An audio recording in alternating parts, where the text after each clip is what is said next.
Yesu ashimwe bene data, ndabasuhuje mu izina rya Yesu, Imana y'amahoro ikomeze ibane namwe, aho muherereye hose Imana ikomeze ibiteho, ibagirire neza, kandi buri wese uko ayishaka ayibone mu izina rya Yesu. Tugeze mu mwanya mwiza wo kuba imbere y'Imana, tugiye gutangira dusenga, turirimbe n'indirimbo yo mu gitabo, dusome n'ijambo ry'Imana, dusoze dusenga, ibindi Imana iduhane umugisha. Data wa twese uri mu ijuru, turagushimiye, tugushimiye ko uri mwiza, dushimiye ko wabanye natwe ukaturinda, ndetse n'uyu munsi ukaba waturinze, tukaba tugeze amasaha duhumeka umwuka w'abazima. Ntabwo ari uko turi beza, nta nubwo ari uko turuta abandi, ahubwo ni ubuntu tugirira uko bwije n'uko bukeye. Akira icyubahiro mwami ko turi amahoro, akira icyubahiro ko nta gikuba cyacitse. Tugeze mu mwanya wo kuba imbere yawe, ariko tubanje guca bugufi kugira ngo ushyirwe hejuru. Twese utuboneze rwose, tubabarire ibyaha byacu, twejeshe amaraso yamenye ku musaraba i Golgotha. Ukimara kutubabarira, tuguhaye karibu n'ikaze, ngo nitubere umuyobozi muri byose, umanuke uterane natwe, byose bisane twizeye mu izina rya Yesu. Amen.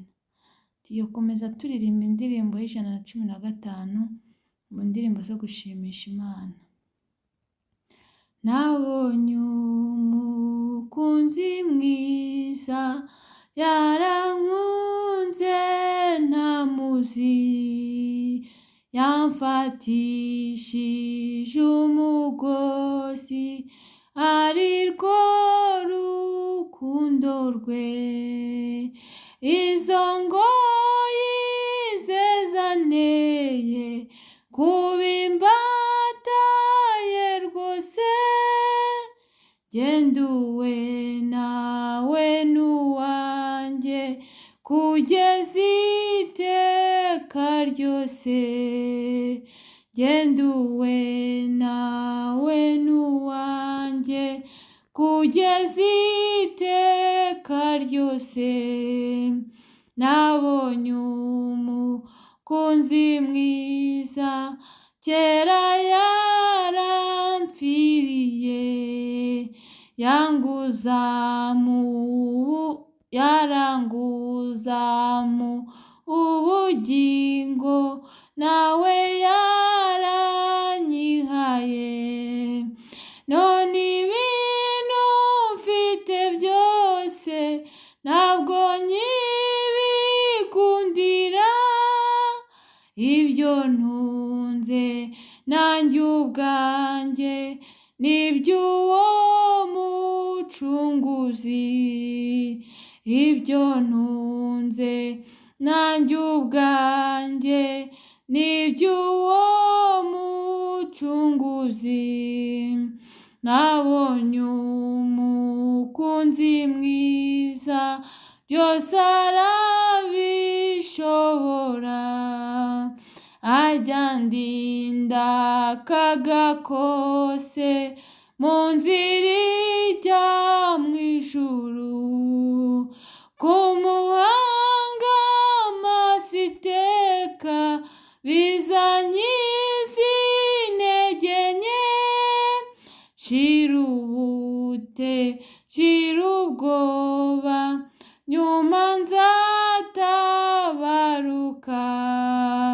Shira ubwoba, shira ubute, nyuma nzatabaruka. Nabonye umukunzi mwiza, niwe nyir'imbabazi, niwe mujyanama wanjye, niwe undengera iteka. Nta kubaho, nta n'urupfu, nta n'abadayimoni, nta bya none nta bizaza byazantanya na Yesu. Nta bya none nta bizaza byazantanya na Yesu. Reka dukomeze dusoma n'ijambo ry'Imana dusanga mu gitabo cy'umuhanuzi Yoweli, ibice byawo ni 2, ku murongo wa 21 kugera ku murongo wa 27. Reka nsome mu izina rya Yesu. Ntutinye wa si we, nezerwa kandi wishime, kuko Uwiteka akoze ibikomeye.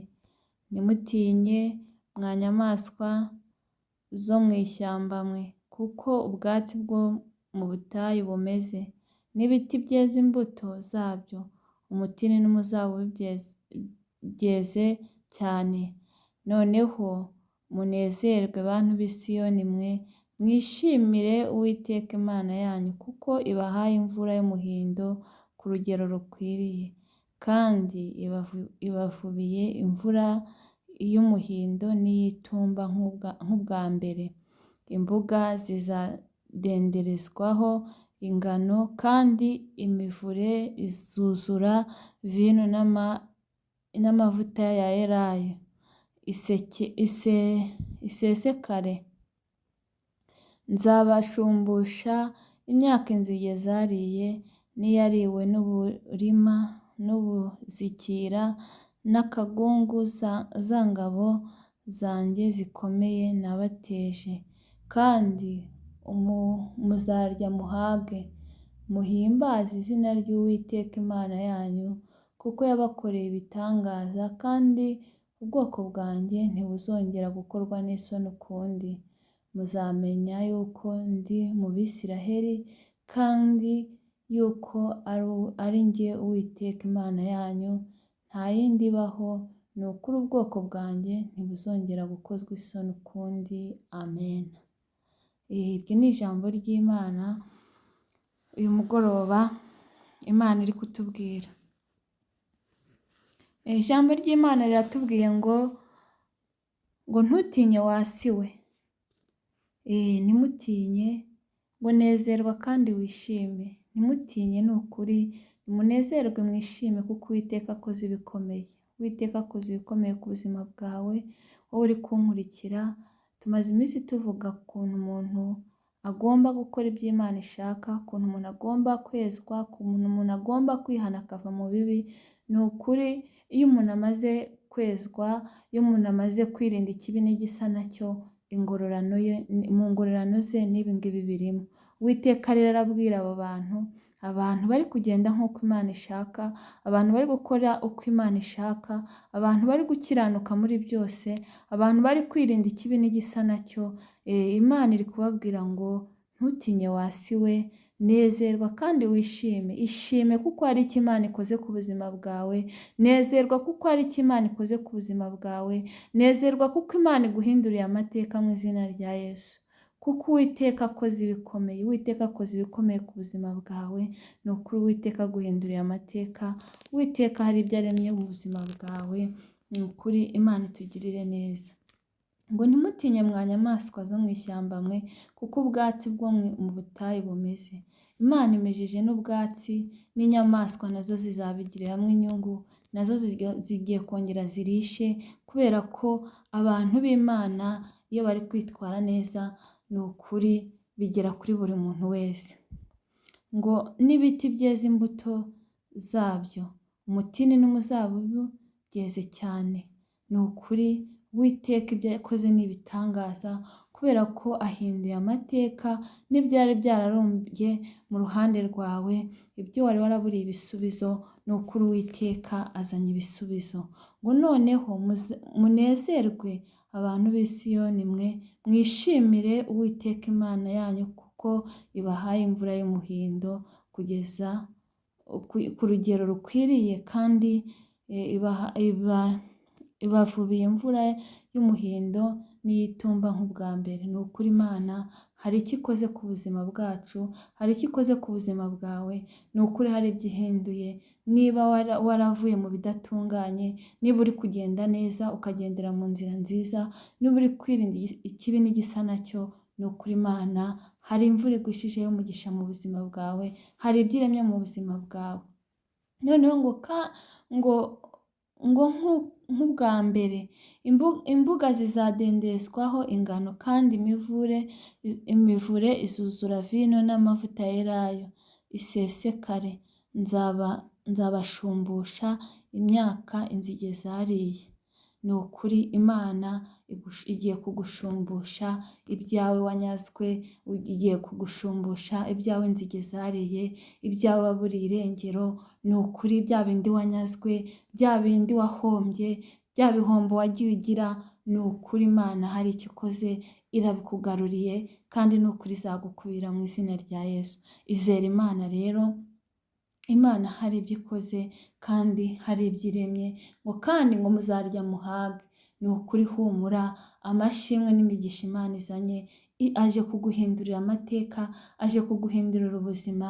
Ni ukuri Imana hari icyo ikoze, kandi ni ukuri bizagaragara, uzaririmba ishimwe ko hari icyo Uwiteka yakoze ku buzima bwawe. Ngo muhimbaze izina ry'Uwiteka Imana yanyu yuko yabakoreye ibitangaza, kuko ubwoko bwanjye ntibuzongera gukorwa n'isoni ukundi. Ni ukuri nukomeza ukagendera muri iyo nzira yo kwezwa no gukiranuka, ugakora ibyo Imana ishaka, ni ukuri ntabwo uzongera gukorwa n'isoni ukundi. Imana ni ukuri ishyizeho iherezo kuri ubwo buzima bubi. Imana ishyizeho iherezo gukomeza kuri urwo ruzerero umuntu uwo ari we wese yari afite. Imana ishyizeho iherezo kuri ibyo bibazo byari byarabaye nka karande. Ni ukuri Imana ibikuyeho, kandi hari ibyo iremye. Ni ukuri ntuzongera gukorwa n'isoni. Imana ni kuvuga, Imana ni kukubwira, we nkurikiye ni ukuri upfa kuba uri kugendera mu nzira nziza. Ni ukuri ibindi byose Imana irabikoze mu izina rya Yesu. Ngo muzamenya yuko ndi Imana, yuko ndi mu Bisiraheli, kandi yuko ari njye Uwiteka Imana yanyu, nta yindi ibaho. Ni ukuri muzamenya yuko Imana iri muri twe, Imana iri muri mwe, ntabwo bakiri Abisiraheli ahubwo ni twebwe. Ni ukuri uzamenya ko wabanye n'Imana, uzamenya ko wakurikiye Imana, uzamenya ko gukurikira Imana atari igihombo. Ni ukuri uzamenya ko gukurikira Imana ari iby'agaciro. Ni ukuri Imana itugirire neza. Ariko ndumva uyu mugoroba hari icyo Imana igiye gukora ku bantu bankurikiye. Ni ukuri izere uri bubone ubwiza bw'Imana. Ni ukuri nshimye Imana kubwira ijambo ngo ni ukuri ubwoko bwanjye ntibuzongera gukorwa n'isoni ukundi. Imana irirahiriye, ni ukuri ntabwo uzongera gukorwa n'isoni ukundi. Hari ibyo isenye ibidafite umumaro ku buzima bwawe. Imana hari ibyo yubatse bifite umumaro, kandi ni ukuri ngo ntabwo uzongera gukorwa n'isoni. Ihangane rero, kuko Imana nawe ikujeho, kuko Imana nawe ikugarutseho. Ni ukuri Imana yacu yirahiriye ngo ntabwo uzongera gukorwa n'isoni. Ni ukuri Imana itugirire neza. Imana ihimbazwe ko hari ibyo iremye ku buzima bwacu. Imana ihimbazwe ko hari icyo ikoze ku buzima bwacu. Imana ihimbazwe ko ugiye kudushumbusha iby'inzige zariye. Imana ihimbazwe ko ugiye kudusubiza ibyo twatakaje. Ni ukuri Imana ihabwe icyubahiro ko nawe ikugezeho. Imana itugirire neza. Ni ukuri ntabwo uzongera gukorwa n'isoni ukundi, ahubwo tumbire Imana, utumbire Yesu. Ni ukuri uri bubone ubwiza bw'Imana. Imana itugirire neza rero. Reka nsoze nsenga kugira ngo Imana ikomeze ibane natwe, kandi ikomeze itwiyereke. Ni ukuri Imana ikomeze isure buri muntu wese. Icyampa Imana uyu mugoroba ikagusura, ni ukuri ikaguhindurira amateka. Icyubahiro ni icyayo ubu n'iteka ryose. Amen. Data mwiza, turagushimye, tuguhimbaje, tugushimye kuri Imana nziza y'ibihe byose. Uko wari kera niko na n'ubu ukiri, uko wakoraga kera na n'ubu niko ugikora. Uko wiyeretse Abisiraheli niko natwe ugiye kutwiyereka. Tugushimira ijambo. Iri jambo riratubwiye ngo hari ibyo uremye, hari ibyo ukoze, kandi hari n'ibyo ushyizeho iherezo. Mana ushimwe ko hari icyo ukoze ku bwoko bwawe. Ushimwe ko hari ibyo uremye. Ushimwe ko ugiye kudushumbusha iby'inzige zariye. Ushimwe ko tutazongera gukorwa n'isoni ukundi. Ni ukuri ntawakwiringiye ngo akorwe n'isoni. Ni ukuri uhabwe icyubahiro nyakubahwa Imana. Turagushimye rero, ndakwinginze kugira ngo buri wese wari wihebye, buri wese wari ugiye kure, buri wese wabonaga ari mu bibazo, buri wese wari uhagaritse umutima, buri wese wari uri ahantu habi, ni ukuri uyu mugoroba yiyumvemo ibyiringiro, yiyumvemo kandi yizere ko ari icyo ukoze. Ni ukuri niyizera arabona ubwiza bwawe, niyizera uramuhindurira amateka.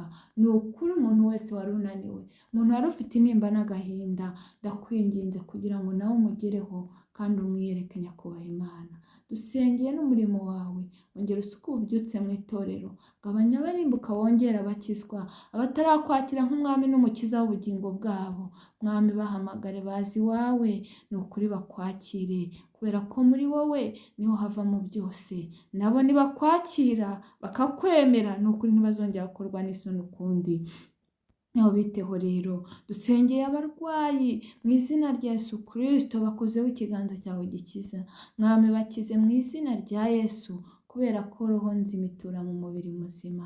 Turabasengeye rero kugira ngo bakize. Data mwiza, dusengeye abari ufite intimba n'agahinda, baha amahoro yo mu mutima, kandi ijambo ryawe ritubwiye yuko hari icyo ukoze. Turabyizeye rero ko ubaremeye ubundi buzima bushya kandi ubagarutseho. Mwami Imana, ngo ukomeze uturindire ubugingo ko aribwo buzakubona, kandi Mwami Imana, buri wese uko akwifuza kubone. Mwuka Wera naherekeza iri jambo, rikora icyo wagambiriye, mu izina rya Yesu, amen.